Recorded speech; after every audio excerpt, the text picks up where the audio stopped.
Kaixo. Norden Beñat. Ez dakit oso galdera sakona iruditzen zait. Azken aldin esango nuke gehien zentratu naizela komiki lanetan, ilustrazioan, beraz daiteke artista edo ilustratzailea, historio kontalaria izan daiteke. Armairutik ateratzeko modu asko aukeratu daitezke. Lagunekin, senidekin, bakarrik. Kosta egiten zitzaiten nire sexualitatea onartzera, pentsatzen nulako alde batera uzten balin benun arazo hori, ez dakit bakarrik desagertuko zala, edo banekan nola baiteko ilusio tonto hori, ez? Pentsatzen ez dakit momentuko zerbait zala. Konturatu nintzen, ez nula ulertzen zertan nahi nintzen, ez? Osa nire buruari galdetzen nion, Beñat zertan zabiltz. Nahiaz gain lagun mina, beti dena elkar kontatu dugu, eta horrekin nik ustetan asan da dagoela. Nei pena eman ziana izan zen, hain berandu onartu izana zure sexualitatea zuregatik, ez? Baina aldi beren sentitu nun poza izugarria, hain nintzelako ja ikusten, Beñat bere osotasunen behingoz.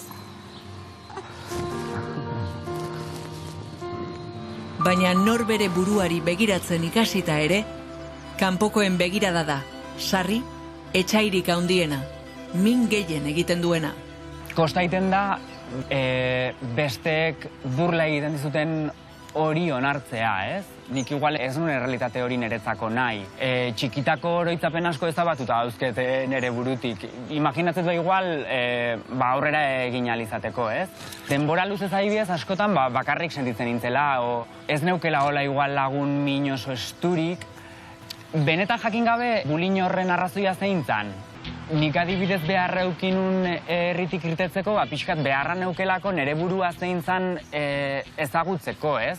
Uste deten bezala urte askotan beti hori, mozorro bat bezala eraman izan detela ingurukoen aurrean, nire burua ere nolakoa zan ez nekielako, niretzako hiri handi batera jutea lagungarri izan zan zentzu hortan, benetan lagundu zialako pixkat nor nintzen ezagutzera, ez? Nire kasuan adibidez, betidanik murgildu izan naiz asko marrazketan, ez? Niretzako izan da babesgune bat.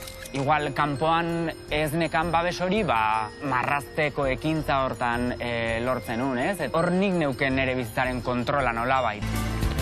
Esketzegula baimenik eskatu behar bizitzeko, gizartaren parte gea eta onartu gaitzatela. Eta hortarako, mobilizatu behar dana mobilizatu beharko dugu, ez?